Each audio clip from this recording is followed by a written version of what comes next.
Hey everybody, it's John Van Walen checking back in. Here's another knife overview.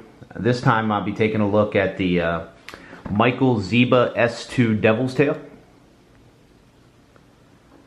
I've owned this knife for quite a while actually. It's one of my first top-end purchases. This is a special edition S2 from True North Knives. It is the rose gold Devil's Tail. I think other dealers had the regular colored gold and plain tie.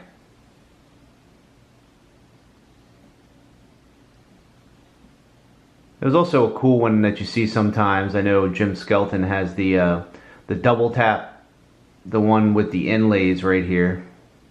That one has a thicker scale on both sides. This one has like a slimmer scale. And since it's not pocketed on the inside, I don't know if you can see in there, but it's not pocketed on the inside, so it gets a little weighty, especially since I've added a skull backspacer that Michael was kind enough to send me. Now originally, it came with this backspacer.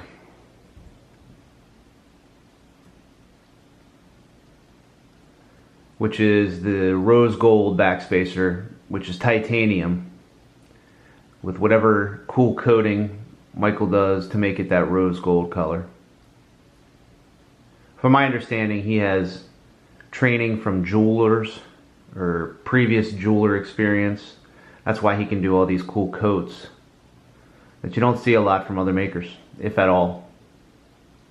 This one was also very cool. And this one made it lighter. Meanwhile, this one here, while up in the cool factor, also upped the weight a little bit. I think this is brass with a cool coating on it.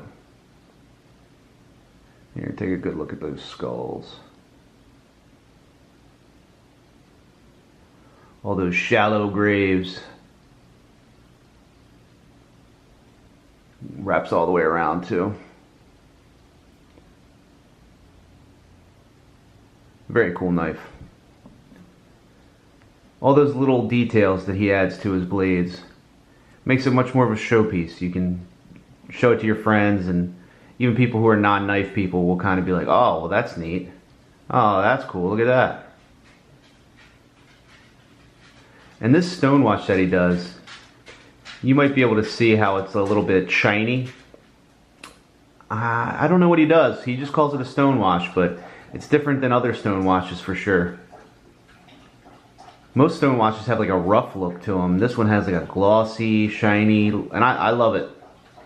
It'll take some scratches, but as far as the look and the feel on your fingers, it just feels so good. It's like soft and it's kind of like oily almost. Feels great. Let's check out this awesome sort of modified Tanpoon blade with those sweet grind lines.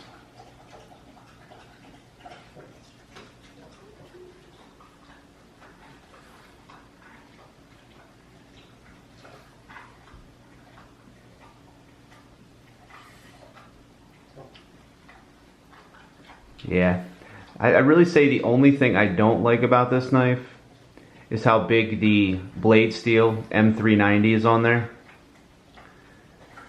Otherwise, it's pretty much perfect. I love Michael's logo though. I think it looks great. It's very stylish and I don't know, it just fits the blade really well. And you want to talk about action, because I know us knife guys are a little bit of snobs about action. This has some of the best action of any knife I've ever owned.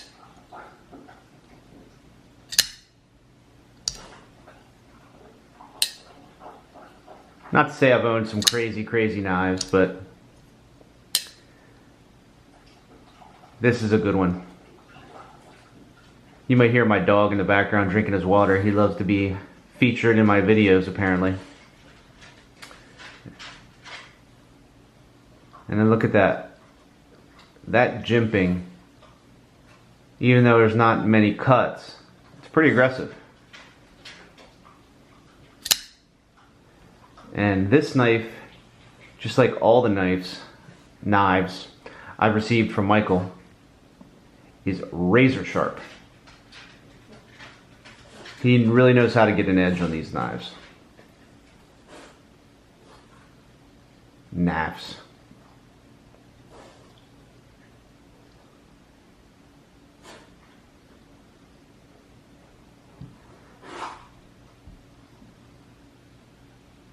This is probably the first knife that I ever bought that was over $600. And it kind of kicked off my my habit, going a little further with the prices. You know, you get one like this and just super pleased with it. Kind of enables you to get another and another. So let's set this down for right now. I don't think I have the original packaging for this one anymore. I moved since I've owned this one and I think it just vanished. But recently he's been shipping his knives in these, the hard packs with his little logo. And once you open them up,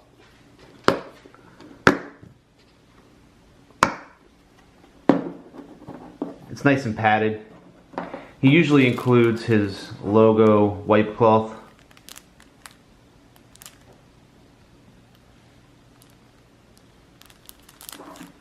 And I think this might be the pack for the S4 I got. And it even came with a Zieba branded little Torx screwdriver, which is cool. That's cool, man. I like little extras. And it usually includes a card telling you what steel, and you know, you might have the first one that he ever did like that and whatnot. But overall, this is a sick knife. And you can catch them in the secondary for a pretty good price. Maybe not this rose gold one,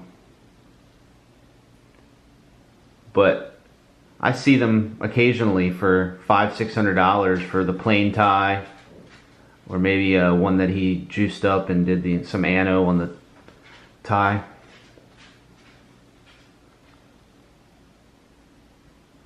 Overall, it's a badass knife, guys. And I'm going to continue to talk about badass knives. Well, I think that's it for this one. John Van Walen, signing out.